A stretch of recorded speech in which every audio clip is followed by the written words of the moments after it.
একদিন আদম পয়গম্বর হাল চাষ করতে যায়, আমরা যেমন পাজন দিয়া লাঠি দিয়া গরুরে পিটা দেই, মার দিয়ে আস্তে করে খোঁচা মারি কাজের সুবিধার্থে, গরু যখন অলসতা করে তখন তার পিঠে আমরা বেত্রাঘাত করি কৃষকেরা। আদম পয়গম্বর আস্তে করে বেত্রাঘাত করলেন, হে গাবি তুমি কেন সামনে যাও না?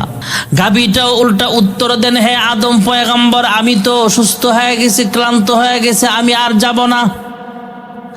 আদম পয়গম্বর চাচ্ছেন আর একটু হাল চাষ করার পরে তোমাকে ছুটি দেব, আমার ক্ষেতটা পুরো, আমার আদেশ মানো না কেন? এবার গাবিটাও আদম নবীর সঙ্গে তর্কে জড়ালেন, ডাক দিয়া বলে, হে বাবা আদম, আপনি বলতেছেন আমি কেন আপনার কথা মানি না? আল্লাহ তাআলাও তো আপনাকে নিষেধ করেছিলেন, আল্লাহ তাআলার নিষেধটা কেন আপনি মানলেন না? আল্লাহ রাব্বুল আলামিন হযরতে বাবা আদম পয়গম্বরকে আদেশ করেছেন, হে আদম তুমি তোমার স্ত্রী হাওয়া সহ জান্নাতে বসবাস করো, অসুবিধা নেই। জান্নাতুল ফল ফুরুত যেটা খাইতে মন চায় সেটা তুমি খাও, তোমার জন্য হালাল। জান্নাতের নাজ নিয়ামত সব তোমার জন্য বরাদ্দ আছে, অসুবিধা নেই। তবে পাশাপাশি আমি আল্লাহ তাআলা একটা নিষেধ করে দিলাম, ওয়ালা তাকরাবা হাযিহিশ শাজারাতা ফাতাকুনা মিনাজ জালিমিন। আল্লাহ রাব্বুল আলামিন নিষেধ করে দিলেন, নির্দিষ্ট একটা ফল গাছের দিকে ইশারা করে বললেন, এই ফলের গাছের কাছেও যাবা না, ফল খাইবা তো দূরের কথা। হযরত আদম পয়গম্বর আল্লাহ তাআলার নিষেধ মানবে, আদেশ মানবেন, অসুবিধা নাই। যে কাজ করতে নিষেধ করবেন সেই কাজ থেকে বিরত থাকবেন, এটাই হলো আল্লাহর আদেশ, আল্লাহর হুকুম। আল্লাহ যেই কাজ করতে বলেছেন সেই কাজ করা ইবাদত, আল্লাহ যা নিষেধ করেছেন নিষেধ থেকে নিজেকে বিরত রাখাটাও কিন্তু ইবাদত। হযরত আদম পয়গম্বরের মন চায় না এই ফলটা খাইতে, যাইতেও মন চায় না ধারে কাছে। তবে আদম পয়গম্বরকে শয়তান ধোঁকা দিয়েছে। শয়তান কসম খেয়ে বললেন, আল্লাহ তাআলা কোরআনে বলেন, ওয়াকাসামাহুমা ইন্নী লাকুমা লামিনান নাসিহিন। আল্লাহর কসম খেয়ে শয়তান যখন আদম পয়গম্বরকে নসিহতকারী সাইজা এদের ভক্ত হইয়া বলতেছে, হে আদম পয়গম্বর, আমাকে আল্লাহ জান্নাত থেকে আমার গুনাহের কারণে, আমার অপরাধের কারণে, আমার আল্লাহ তাআলার সাথে আমি অহংকারী করেছিলাম, তাই আল্লাহ আমাকে জান্নাত থেকে বহিষ্কার করেছেন। তবে আপনাকেও কিন্তু বের করে দেওয়া হবে। তবে এই ফল যদি খাইতে পারেন আল্লাহ তাআলা কখনো আপনাকে বের করবে না। বিভিন্নভাবে ওয়াসওয়াসা দিল, ধোঁকা দিও, আল্লাহর নামে কসম খায়া আদম হাওয়াকে যখন ফল খাওয়া ফেললেন, আল্লাহ রাব্বুল আলামিন আদম হাওয়াকে জমিনে পাঠায়া দিলেন। হযরত আদম পয়গম্বর জমিনে আসলেন। হযরতে বাবা আদম পয়গম্বর আলাইহিস সালাতু ওয়াস সালাম গাভীর সাথে যেমন কথা বলেন, হরিণীর সাথেও আদম পয়গম্বর কথা বলে। হযরত আদম পয়গম্বর আলাইহিস সালাতু ওয়াস সালাম ওনার সঙ্গে হরিণ কথা বলেন, হরিণী কথা বলে। আদম পয়গম্বর জান্নাত থেকে যখন জমিনে আসছিলেন, জান্নাতের গাছের পাতা লতা দিয়া পোশাক বানায়া লজ্জাস্থানগুলো ঢাইকা তারপরে আল্লাহ তাআলা তাদেরকে জমিনে পাঠালেন। হযরতে বাবা আদম পয়গম্বর যখন দেখলেন এই হরিণীটা ওনার সাথে ঘুরেন, কথাবার্তা বলেন, সময় দেন, মানুষ তো কাছে নাই, হাওয়াকে আল্লাহ পাঠিয়েছেন, ইনি তো আছে সৌদি আরবে। আদম পয়গম্বর হরিণীর সাথে কথাবার্তা বলেন। আদম পয়গম্বরের আর হরিণীর একটা গোট সম্পর্ক হয়ে গেছে। ভালো একটা রিলেশন হয়ে গেছে, একটা সম্পর্ক হয়ে গেছে, বন্ধুত্ব ক্লোজ ফ্রেন্ডের মতো হয়ে গেছে। ডাক দিয়া কয়, হে আদম, আপনি আমাদেরকে কিছু খাওয়ান, জান্নাত থেকে কি আনছেন? আদম পয়গম্বর কয়, হরিণী রে, আমি জান্নাত থেকে আমার শরীরে জড়ায়া পাতা কয়েকটা নিয়ে আসছি। যাও যাও, দুনিয়াতে গাছগাছালির অভাব নাই, পাতা লতারও অভাব নাই, আমার পোশাকের সমস্যা হবে না, জান্নাতি পাতাগুলো আমি তোমাদেরকে খাওয়াইয়া দিলাম। আদম পয়গম্বর শরীর থেকে খুইলা খুইলা জান্নাতি পাতাগুলো হরিণীরে খাওয়ালেন। এর বরকতে আল্লাহ রাব্বুল আলামিন হরিণীর ভিতরে আল্লাহ মৃগ নাভি তৈরি করে দিলেন, যার এক এক কেজির দাম হাজার হাজার টাকা, লক্ষ লক্ষ টাকা হবে। যার শুধু হাজার হাজার নয়, একটা মৃগ নাভির দাম লক্ষ লক্ষ টাকা দাম হতে পারে। জান্নাতি পাতা খাওয়ার বরকতে হরিণীর মৃগ নাভি আল্লাহ তৈরি করে দিলেন। গাভীটাও আদম নবীর সঙ্গে কথা বলে। আদম নবী বলতেছে, হে গাভী, তুমি আমার কথা মানো না কেন? গাভী ডাক দিয়া কয়, আপনি আল্লাহ তাআলার হুকুম মানছিলেন না কেন? এই গাভীটাও আদম নবীর সঙ্গে তর্কে জড়ালেন। হযরতে বাবা আদম পয়গম্বর আলাইহিস সালাম গাভীর সঙ্গে তর্কে জড়ালেন, ধমক দিলেন। গাভীটাও আদম নবীর সঙ্গে ঝগড়া করতেছে, আপনি কেন ফল খাইলেন? আল্লাহ নিষেধ করেছেন, তারপরও আল্লাহর নিষেধ কেন অমান্য হলো? কেন বিরত থাকলেন না? নিজেকে পরহেজ করলেন না? বলেন, কয় শয়তানের ধোঁকায় পড়ে করে ফেলেছিলাম। আল্লাহ তাআলাও বলেন, এটা শয়তানের কাজ, এটা আদম নবীর কাজ না। শয়তান ধোঁকা দিয়ে আদম নবীকে ফল খাওয়ায় ফেলছেন। শয়তান যে ভুল করছে, শয়তান যে গুনাহ করছে, এই গুনাহের কারণে শয়তান কখনো অনুতপ্ত হয় নাই, শয়তান কখনো আল্লাহর কাছে ক্ষমা চায় নাই, নিজের ভুল স্বীকার করে আল্লাহর কাছে কখনো মাফ চায় নাই। তবে আদম পয়গম্বর যখন বুঝতে পারছেন এটা আমার ভুল হয়েছে, আদম পয়গম্বর কিন্তু আল্লাহর কাছে ক্ষমা চেয়েছেন হাজারবার। 350 বছর পর্যন্ত আদম নবী কাঁদছিলেন। এরপরে আল্লাহ তাআলা আদম পয়গম্বরকে ক্ষমা করলেন। তবে গাভীটা কিন্তু ঠিকই তর্ক করতেছেন। আল্লাহ রাব্বুল আলামিন জিবরাইল আমিনকে পাঠায়া দিলেন। হযরতে জিবরাইল আলাইহিস সালাতু ওয়াস সালাম আয়েশা গাভীরে ডাক দিয়া কয়, হে গাভী, তোমার এত বড় স্পর্ধা, তোমার এত বড় সাহস, তোমাকে আল্লাহ জমিনেই পাঠাতেন না, জমিনে আল্লাহ তোমাকে সৃষ্টি করত না। আল্লাহ তাআলা গাভীটাকে সৃষ্টি করেছেন মানবের খেদমত করার জন্য। তোমাকে আল্লাহ সৃষ্টি করেছেন, হ্যাঁ গাভী রে, তোমার সৃষ্টি হয়েছে মানুষের খেদমত করার জন্য, মানুষের সাথে ঝগড়া করার জন্য নয়, তর্ক করার জন্য নয়। আদম নবী না হয় তোমাকে মায়ের দিছে, বেত্রাঘাত করেছে, এই জন্য ওনার সাথে তুমি তর্কে জড়ালা না কেন? জান্নাতে কি করছে না করছে এটা নিয়ে আদম নবীকে তুমি খোঁটা দিলা কেন? আল্লাহর হুকুমে হযরতে জিবরাইল আমিন গরুর জবান বন্ধ করে দিলেন, গরুর জবান কিয়ামত পর্যন্ত অফ করে দিলেন।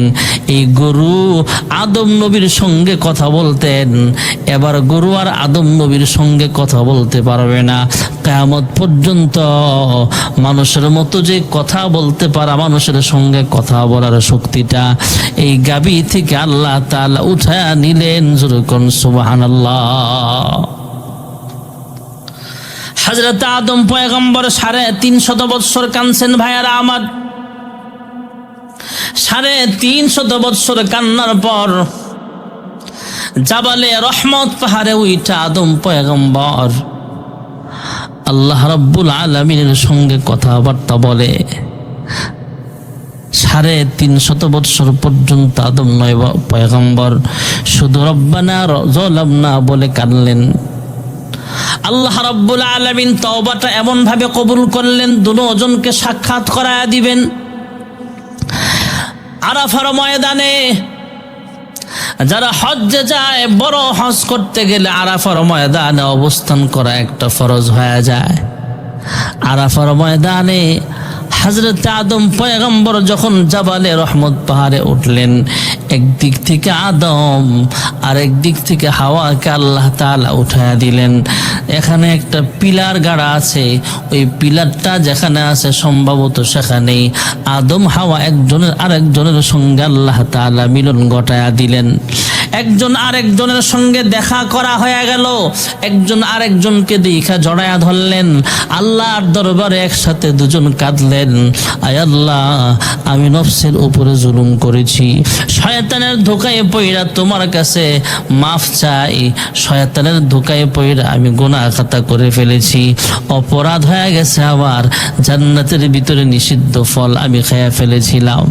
আয় আল্লাহ, তবে জান্নাতে আমার ভিতরে যখন আপনি রূহ দিয়েছিলেন, রূহ দেওয়ার পর জান্নাতের দেওয়ালের মধ্যে একটা গেটের মধ্যে, দরজার মধ্যে আমি একটা আপনার নামের সঙ্গে নাম দেখেছিলাম, লা ইলাহা ইল্লাল্লাহ মুহাম্মাদুর রাসূলুল্লাহ। আয় আল্লাহ, আপনার নামের সাথে আরেকটা নাম দেখেছিলাম, ওই নামটা অবশ্যই আপনার প্রিয় কারো নাম হবে, এর উসিলায় আপনার কাছে আমরা ক্ষমা চাই। আল্লাহ রাব্বুল আলামিন ফাতালাক্কা আদামু মির রাব্বিহি কালিমাতিন ফাতাবা আলাইহি ইন্নাহু হুয়াত তাওয়াবুর রহিম। আল্লাহ রাব্বুল আলামিন আদম নবীর তওবা কবুল করিয়া নিলেন। আদম আলাইহিস সালাতু ওয়াস সালাম সেদিন শুকরিয়া আদায় স্বরূপ 2 রাকাত নামাজ আদায় করেছিলেন। ওই সময়টা ছিল ফজরের ওয়াক্ত। আল্লাহ রাব্বুল আলামিন শেষ নবীর উম্মতের উপরে, আল্লাহ তাআলা শেষ নবীর উপরে ফজরের ওয়াক্তে যেহেতু আদম পয়গম্বর 2 রাকাত শুকরিয়া আদায় স্বরূপ নামাজ পড়েছিলেন, ওই 2 রাকাত নামাজটাকে আল্লাহ এমনভাবে কবুল করে নিলেন, কিয়ামত পর্যন্ত আমাদের উপরে আল্লাহ তাআলা ফজরের 2 রাকাত নামাজ ফরজ করে দিয়েছেন। যেরকম সুবহানাল্লাহ।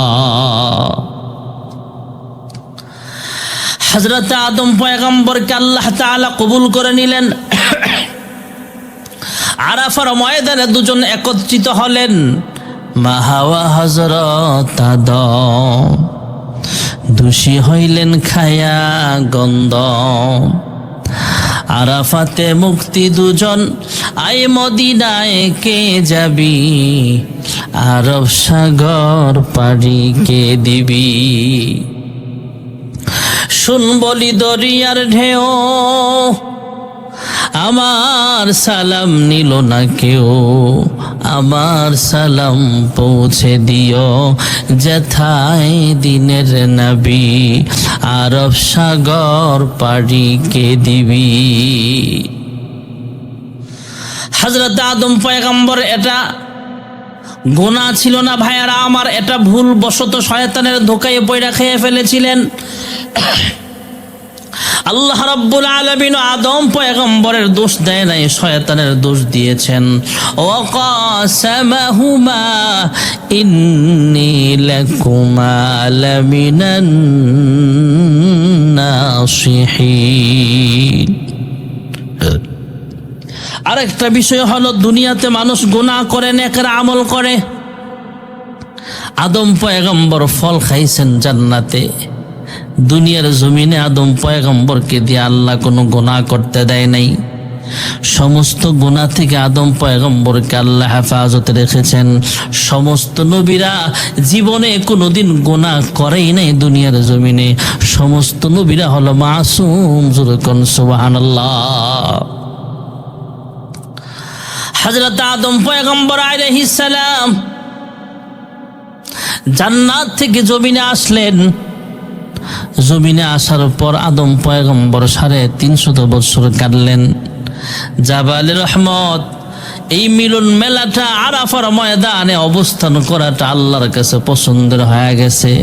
কিয়ামত পর্যন্ত যত হাজী সাহেব হজ করতে যাবেন, এই হাজী সাহেবদের আরাফার ময়দানে অবস্থান করা আমার আল্লাহ তাআলা ফরজ করে দিয়েছেন।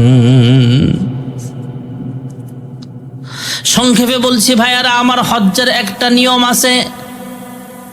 কেউ যদি বাংলাদেশ থেকে সরাসরি হজ করতে যায়, হযরতে আদম পয়গম্বর আলাইহিস সালাতু ওয়াস সালাম যেখানে মিলন মেলাটা ঘটেছিল আমাদের আব্বা আম্মার শত শত বৎসর পরে দুনিয়ার জমিনে যেখানে আইসা দেখা হয়েছিল, আরাফার ময়দানে অবস্থান করাটাও আল্লাহর পছন্দের। আমরা যারা আরাফার ময়দানে অবস্থান করি, হজ্জের একটা ফরজ আদায় করতে হয়। হজ্জের প্রথম নম্বরের ফরজ ইহরাম বাঁধতে হবে। যদি আগে থেকে মক্কায় অবস্থান হয়, আগে উমরা করে থাকেন, তাহলে রুম থেকে বের হওয়ার সময় ইহরামের কাপড় পরতে হবে। যেখানে তিনি ঘুমাচ্ছেন, আরাম করছেন, যেখানে বসবাস করছেন, মক্কায় অবস্থান করছেন, সেখান থেকে বের হওয়ার সময় তিনি ইহরামের কাপড় পইরা 2 রাকাত সালাতুল ইহরামের নামাজ আদায় করিয়া তালবিয়া পড়বে, লাব্বাইক আল্লাহুম্মা লাব্বাইক লাব্বাইক লা শারীকা লাক লাব্বাইক ইন্নাল হামদা ওয়ান নি'মাতা লাকা ওয়াল মুলক লা শারীকা লাক। হযরত আদম পয়গম্বর আলাইহিস সালাম অবস্থান করেছেন আরাফার ময়দানে। এবার হাজী সাহেবরা ইহরাম বাইদা তালবিয়া পয়দা আরাফার ময়দানে যাবেন। 9 জিলহজ সেখানে যাবেন। সূর্য ডুবার আগে থেকে সূর্য ডুবা পর্যন্ত অপেক্ষা করবেন। সূর্য ডুবা পর্যন্ত আরাফার ময়দানে অবস্থান করবেন, যেটাকে ওকুফা আরাফা বলা হয়। প্রথম নম্বরের ফরজ হলো ইহরাম বাঁধা, দ্বিতীয় নম্বরের ফরজ হলো আরাফার ময়দানে অবস্থান করা, আর 3 নম্বরের ফরজ হলো আল্লাহর ঘর তওয়াফ করা, খানায়ে কাবা। ইন্না আউয়ালা বাইতি উযিআ লিন-নাস লাল্লাযী বিবাক্কাতা মুবারাকাও ওয়া হুদাল লিল আলামিন।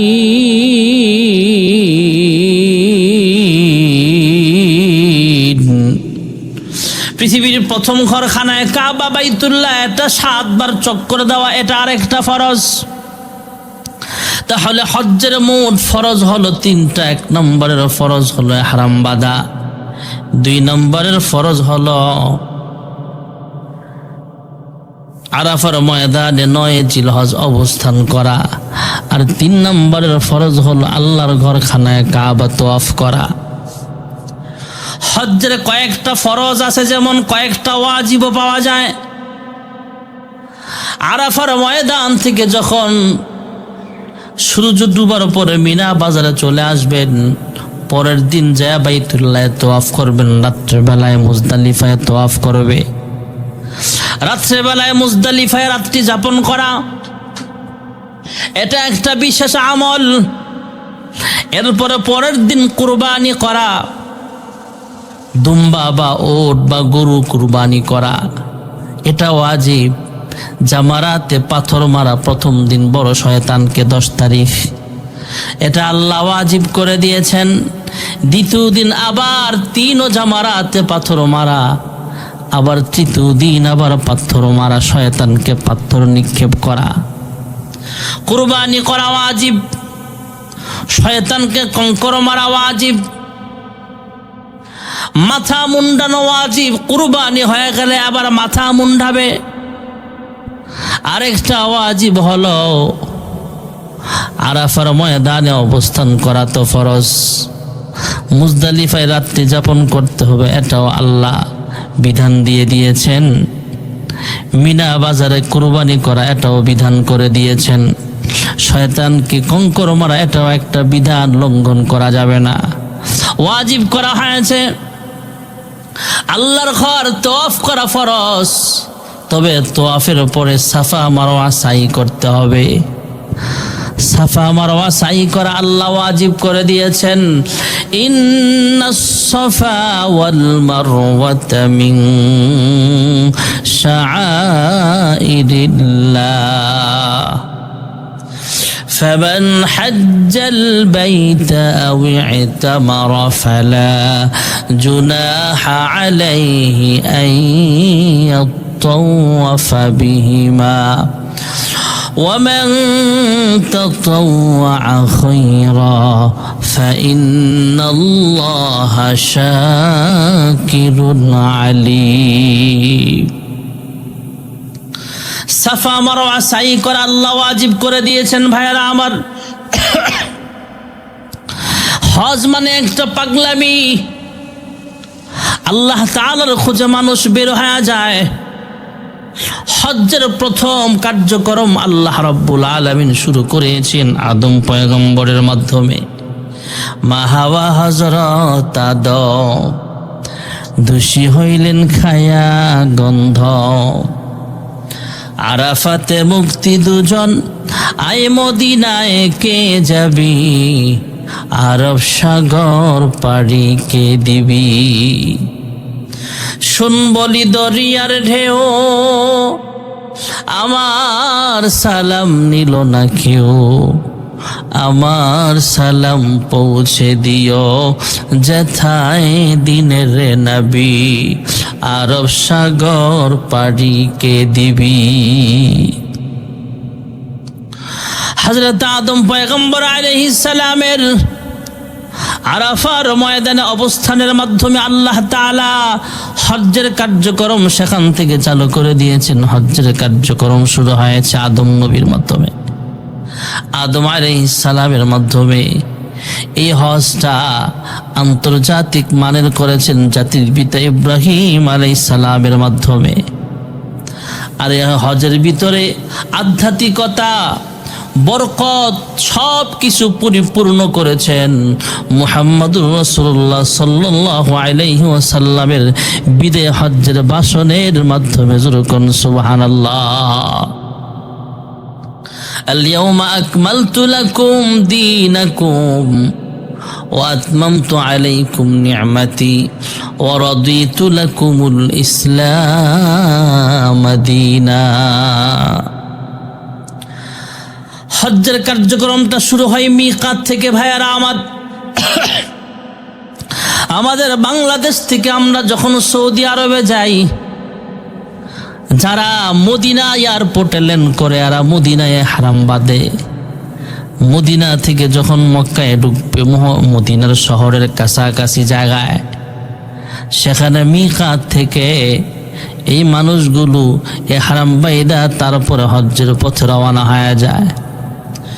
কেউ যদি তায়েফ থেকে মক্কায় ঢুকতে যায়, সাইল কাবির নামে একটা জায়গা আছে, সেখানে আইসা মানুষ মিকাত ইহরামের কাপড় পরিধান করা হয়, সেখান থেকে ইহরাম বাঁধতে হয়।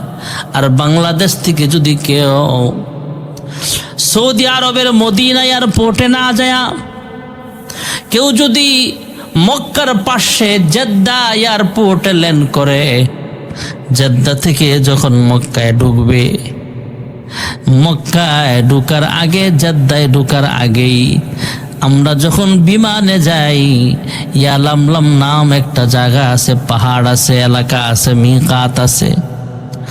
আমরা বিমানে জেদ্দায় নামবার আরো কিছুক্ষণ আগেই হাজী সাহেবদেরকে ঘোষণা করে দেওয়া হয়, হে সম্মানিত হাজী সাহেবগণ, যারা ইহরাম বাঁধবেন বেঁধে ফেলেন, কিছুক্ষণের ভিতরে আমরা ইয়ালামলাম অতিক্রম করতেছি মিকাত।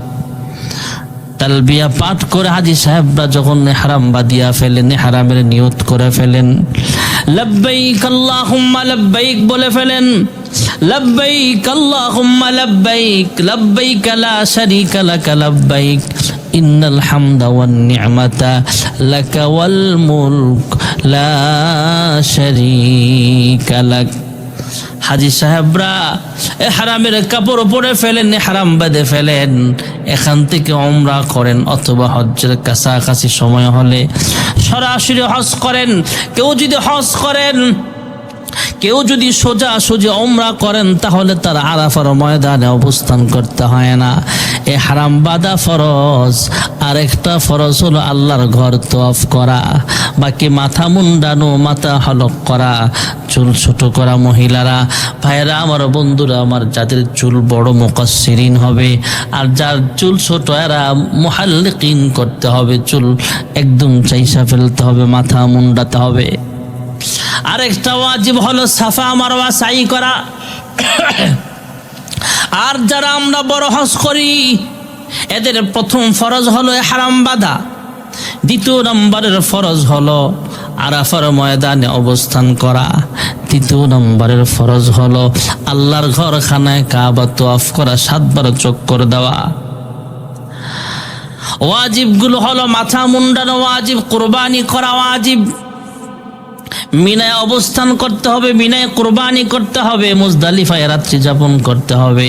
কুরবানি করলো, মাথা মুন্ডালো, আল্লাহর ঘর তওয়াফ করলো, ফরজ আদায় করলো, জামারাতে পাথর মারলো, ওয়াজিব আদায় হলো, সাফা মারওয়া সাই করলো। ইন্নাস সাফা ওয়াল মারওয়াতা মিন শাআইরিল্লাহ,